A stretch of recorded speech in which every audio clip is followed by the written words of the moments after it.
billahi syahida. Asyhadu an la ilaha illallah wa asyhadu anna Muhammadan abduhu wa rasuluh. Qala Allah Ta'ala fil Qur'anil Karim. A'udzu billahi minasy syaithanir rajim.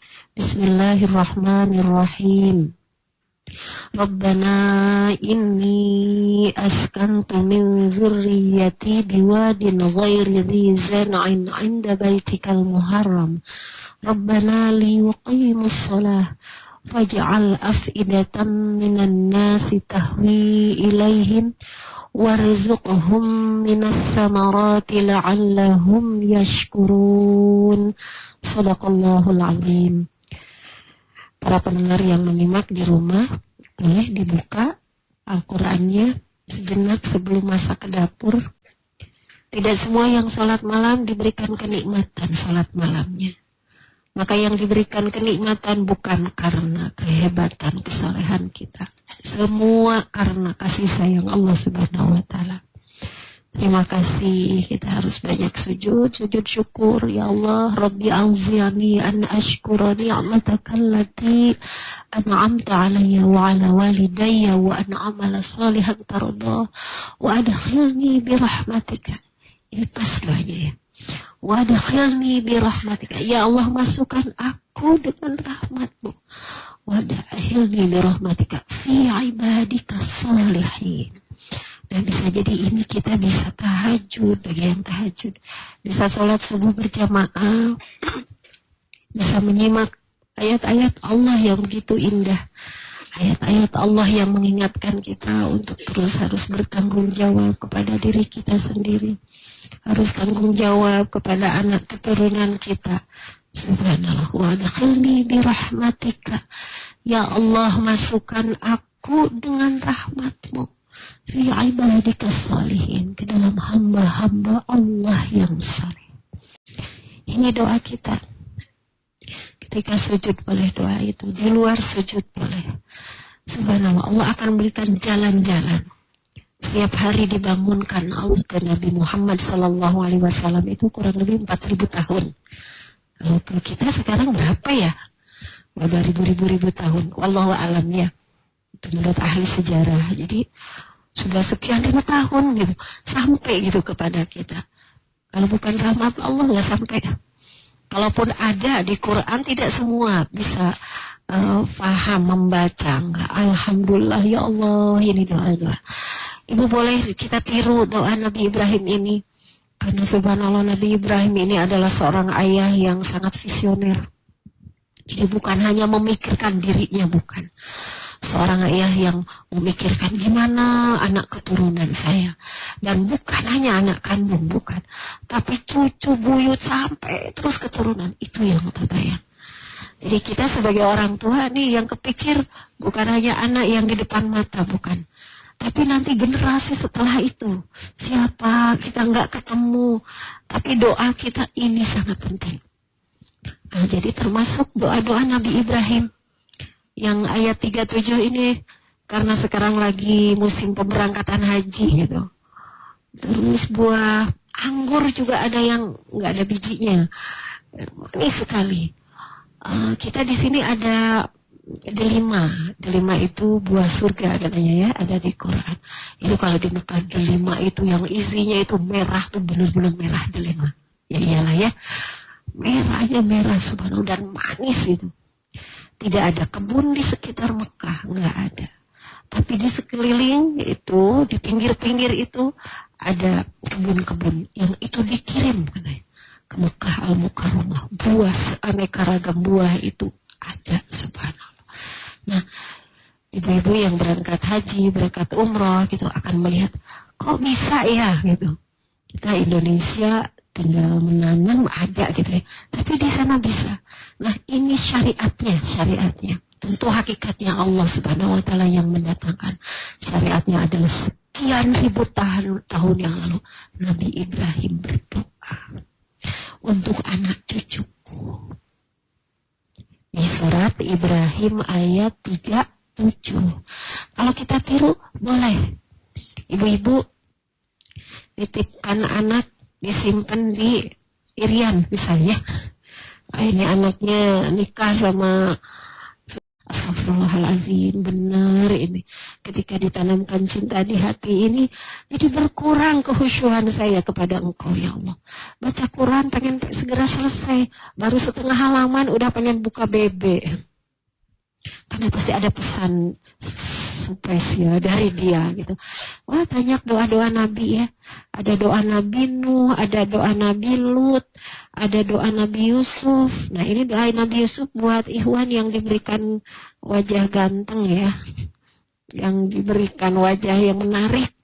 Karena banyak perempuan yang ngejar-ngejar lewat SMS, baik dengan kejaran langsung ya. Ya dikejar. Ya, akhwat pada GR, pengen ditaksir, udah hafid, imam, suaranya bagus, soleh lagi. Aduh, gitu akhwat. Ini ada doa Nabi Yusuf, surat Yusuf ayat 33. Bagus ini. Wahai Tuhanku, penjara lebih aku sukai. Oh, Nabi, tapi nanti jangan jadi penjara ya. Tapi mudah-mudahan bukan penjara, jadi istilahnya dilindungi Allah gitu dari kejaran para wanita yang kurang bisa menjaga kehormatan dirinya. Nah, zaman sekarang wanita yang ngejar-ngejar katanya. Kemudian memenuhi ajakan mereka kepadaku, dan jika tidak engkau hindarkan daripadaku tipu daya mereka, tentu aku akan cenderung kepadanya, dan tentulah aku termasuk orang-orang yang bodoh. Wah, ini godaan untuk kaum laki-laki yang banyak peminatnya ya. Ya, tapi bagaimana Nabi Yusuf meminta kepada Allah supaya dilindungi dari tipu daya. Ya, tipu daya perempuan waktu itu kan, Zulaikha dan kawan-kawannya. Allahu Akbar, hebat. Ini pelajaran bahwa dunia akan berulang ya. Atau sebaliknya, ahwat banyak yang ngejar-ngejar. Nah, adanya sepertinya ini, tapi penjaranya penjara tanda kutip ya. Waduh, di penjaranya di mana? Di pesantren, tidak keluar-keluar gitu ya, di karantina. Tapi aslinya mah bukan penjara di sebuah ruangan. Penjara yang bisa menutupi, melindungi kehormatan dirinya. Ada yang mengganggu laki-laki mau lewat SMS apa? Tidak, aku takut kepada Allah Subhanahu wa taala. Nah, itu doa Nabi Yusuf. Baik, para pendengar yang berada di rumah, betapa pentingnya kita doa, khususnya para orang tua. Jangan pernah letih untuk mendoakan anak cucu kita. Dan jangan juga yang merasa bangga ketika anaknya sudah soleh-soleh, saya mah nggak perlu deh mendoakan lagi, itu sombong. Jadi ternyata ada dua penyebab kenapa doa kita belum dikabul. Ya, kalau misalnya ibu anaknya sudah usiaan kok belum dapat jodoh-jodoh gitu ya. Padahal pengen jodohnya yang soleh gitu, dan namanya juga soleh gitu. Soleh ya. Subhanallah gitu, kok tidak ada saja ini jodohnya. Nah, bisa jadi karena ini ada dua nih penyebab doa tidak terkabul. Satu, karena kemaksiatan. Nah, makanya tadi sebelum kita meminta sesuatu, tanya dulu. Jangan sampai dosa yang aku lakukan penghalang terkabulnya doa. Ibarat ini, Allah tidak bisa disamakan. Ada seorang anak nih, durhaka banget itu kepada ibunya. Dari kecil ngelemparin ibunya sampai ibunya luka mukanya. Tapi ibunya maafin aja. Kemudian udah kuliah, pacaran, hamil di luar nikah, naudzubillahi min dzalik. Wah, udah dilarang, udah diperingatkan, mencoreng-moreng hati ibunya. Tahu anaknya hamil, naudzubillahi min dzalik ya. Ini kalau ada kisah begitu. Ibunya sampai dikucilkan di tetangga. Di kampungnya dikucilkan karena ibunya rajin pengajian, rupanya anaknya tidak bisa jaga diri. Tapi ibunya tetap aja sayang kepada anaknya. Yang ketiga menikah. Dia nikahnya pengen dengan laki-laki yang gak jelas. Dia nikah tak bilang-bilang, datang bawa anakmu datang. Dengan cueknya seperti itu. Tidak minta maaf, tapi ibunya memaafkan. Ketika suatu saat memerlukan ibunya. Karena misal pernikahannya tidak sakinah, suaminya menceraikan, meninggalkan, dia bawa anak. Dia mau kembali ke rumah minta perlindungan kepada ibunya. Mama, aku pengen ikut lagi di rumah mama, walaupun sudah pergi, sudah kabur. Tapi nggak pernah minta maaf. Ibunya mungkin bisa memaafkan. Tapi anaknya sombong sekali. Nggak mau minta maaf. Coba, berat itu ibu. Tapi kalau misalnya anak ini udah salah berkali-kali, sebelum datang udah nelpon, ibu maafin aku, sampai nangis-nangis. Ibu aku mau datang ke situ, nggak akan minta apa-apa. Aku hanya minta maaf engkau, wahai ibuku. Datang ke situ nangis, ibunya bingung. Kira-kira ibu memaafkan nggak? Memaafkan ibu ya. Sebelum anak minta maaf aja udah memaafkan kita mah ya. Betul nggak bu? Tapi ketika anaknya minta maaf, ibu akan nambah sayangnya kan. Udah gitu nggak minta apa-apa, cuma minta maaf aja ibu. Terus ibunya nanya, kamu sekarang lagi diuji ya pernikahan. Dulu ibu nggak setuju karena memang calon suamimu bukan orang baik.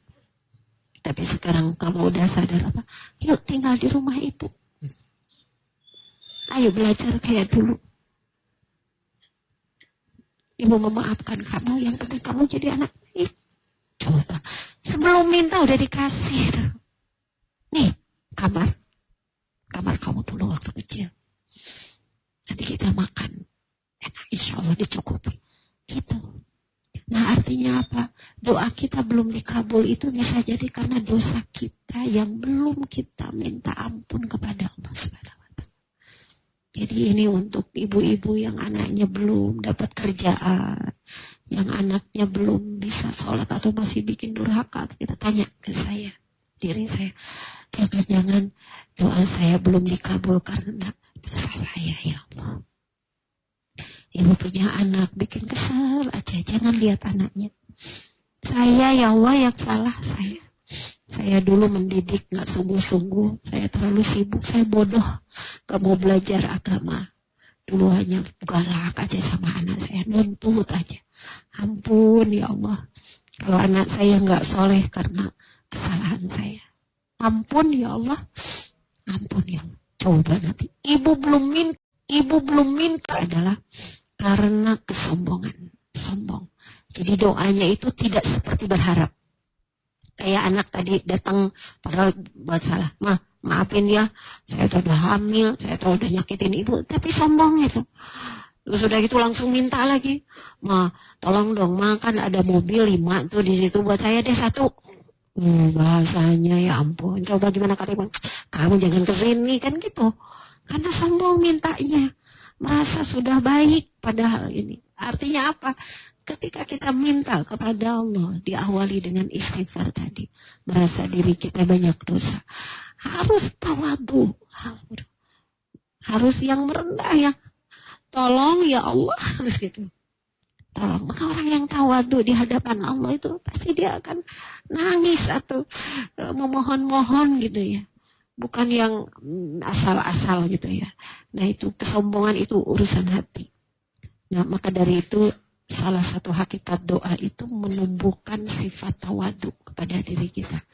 Bahwa kita melakukan apa-apa, dapat sesuatu bukan karena kehebatan kita. Tapi karena Allah yang maha hebat, yang memberikan pertolongan kepada kita semua. Nah, para pendengar yang berada di rumah itu ya. Jadi tadi doa yang dicontohkan oleh Nabi Adam dan Nabi Ibrahim. Kemudian hati-hati ada 2 penyebab yang menjadi penghalang. Nah, tetapi ada juga yang ketiga. Kalau teman-teman akhwat misalnya berdoa sudah, insya Allah taubat, insya Allah ya. Kemudian mencoba minta sama Allah, tapi kok belum aja. Nah, ada kalanya ditahan. Dan karena Allah maha tahu yang terbaik buat kita. Misal, ibu punya anak nih, usianya udah 45 tahun, tapi belum nikah-nikah gitu. Anaknya soleha. Anaknya jaga diri, pinter, cantik juga kok belum ada aja. Nah ibu bisa jadi itu ditahan. Yang datang leha-leha tiduran sambil nonton TV-nya, film Korea gitu. Dari ngalakutu ibu-ibu itu, ayah anak cuting keliling, gitu. Kita nggak melakukan apa-apa. Ibu berkorban, bangun. Udah bangun ngapain? Nonton, nggak ada manfaatnya. Anak-anak, ayo kita belajar sama nenek. Belajar nyanyi, belajar ngaji, belajar ngegambar apa. Ibu pengennya santai-santai, tumpang kaki gitu, minum-minum. Gitu. Tapi ibu berkorban. Subhanallah ya.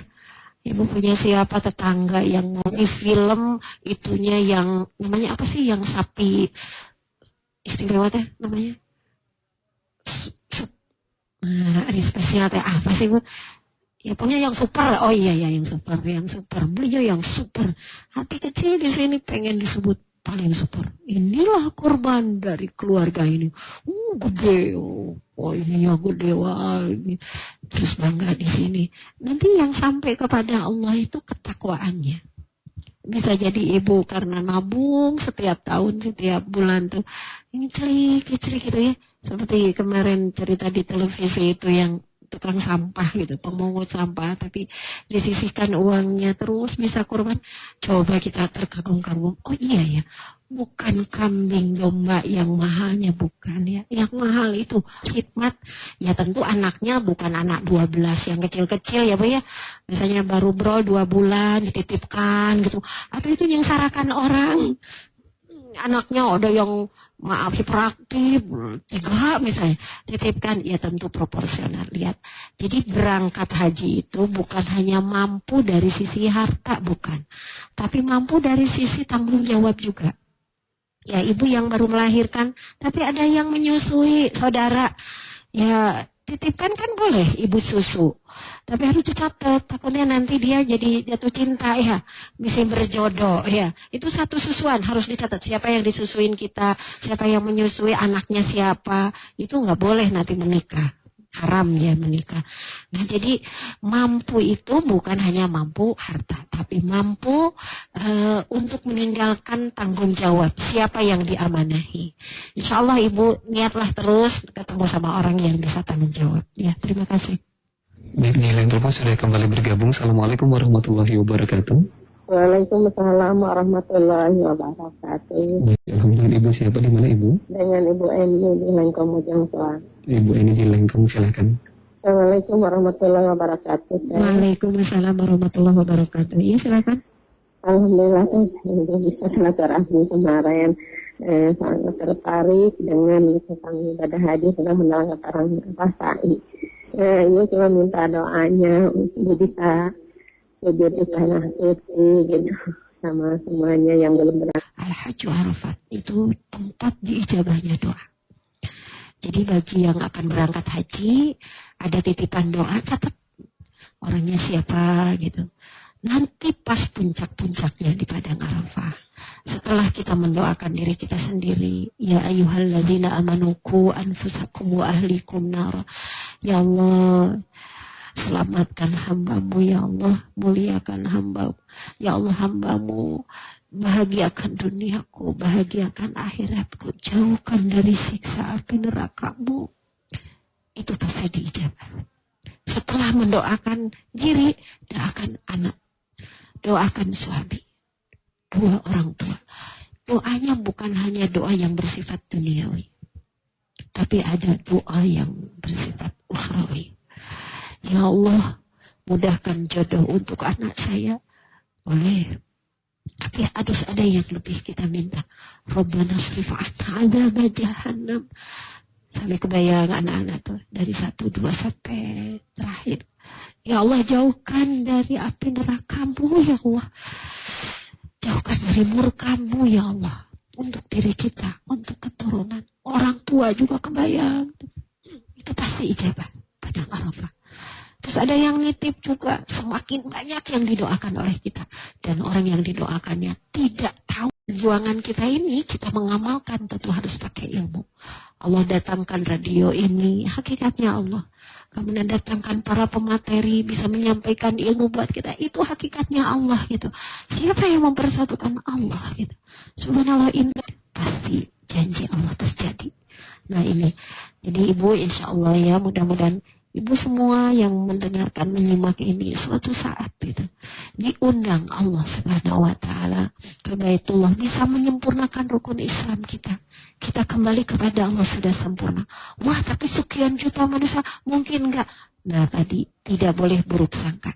Harus baik sangka. Kita doa itu kalau untuk kebaikan pasti diijabah.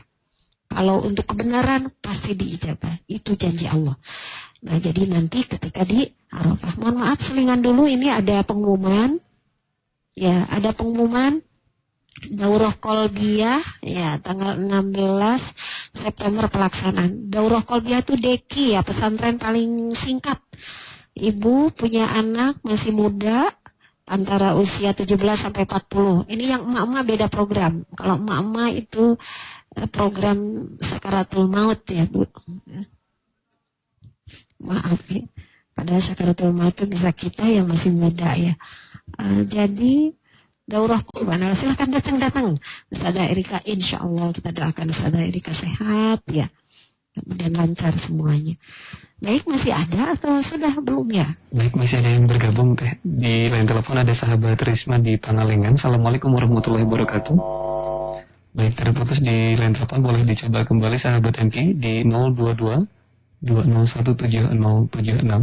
Dan bagi Anda yang berada di luar kota, Anda bisa menambahkan kode area Bandung di 022 2017076. Bagi Anda juga sahabat MK yang sudah tersambung, harap untuk bisa mengecilkan volume radio terlebih dahulu untuk memaksimalkan suara yang masuk ke studio. Baik, di line telepon di 022 2017076. Sudah ada yang tersambung kembali, kita akan langsung sapa. Assalamualaikum warahmatullahi wabarakatuh. Assalamualaikum warahmatullahi wabarakatuh. Waalaikumsalam warahmatullahi wabarakatuh. Baik, alhamdulillah. Ibu siapa, di mana Ibu? Dengan Teh Endah di Cianjur. Teh Endah di Cianjur, silakan. Assalamualaikum, Dokter. Waalaikumsalam warahmatullahi wabarakatuh. Mudah-mudahan Teh Endah segera diberikan pasangan terbaik menurut Allah ya. Amin ya Allah ya Allah. Terima kasih, Dokter. Sama-sama. Teh Endah rajin sekali di pengajian. Amin. Boleh singkat ya Teh Endah ya waktunya. Iya. Ini tuh sebetulnya saya singkat saja. Untuk menjadi umat yang istiqomah itu gimana tuh caranya gitu. Dan kalau pula Emma juga selalu mendoakan kita nanti supaya lancar, supaya kembali ke tanah airnya lancar kembali, dan program-program yang akan kita buat besok setuju sekali gitu. Ya mudah-mudahan itu aja dari Endah. Doakan Endah doakan kita mudah-mudahan itu sulit sekali. Terima kasih ya Pak ya. Assalamualaikum. Waalaikumsalam warahmatullahi wabarakatuh. Ya, kita pengen kalau yang untuk ahwat ini program insya Allah ke depannya mudah-mudahan bisa memfasilitasi ini radio. Ada namanya ketemuan. Sebenarnya sudah ada di Darut Tauhid ini, ada pengajian malam Jumat ya, malam Jumat. Kemudian ada hari Minggu khusus akhwat. Yang teteh biasanya hari Minggu jam 1. Nanti setiap jam 1 teteh nggak ada ustazah. Ada Teh Siti Sumarni, ada Umi Yusuf, ada nanti Ustazah Hairati, insya Allah ya bergantian. Tetapi kalau semuanya datang kan kebayang ya. Kebayang semuanya datang, misalnya pendengar ada 1 juta, nggak akan muat di Darut Tauhid ini. Nah, jadi, tapi sekarang masih muat ya. Kita manfaatkan bagi para pendengar yang bisa datang ketemu, itu beda ternyata. Jadi ada lahir batin kalau ketemu, ada silaturahim gitu di situ. Nah, jadi kalau yang memungkinkan hadir selama masih cukup di sini tempatnya. Kalau untuk pengajian malam Jumat, alhamdulillah sudah penuh ya. Tapi yang hari Ahad, nah pengennya hari Ahad itu, bismillah ya, mudah-mudahan nanti pulang haji. Jadi Ahad itu memang hari untuk belajar agama.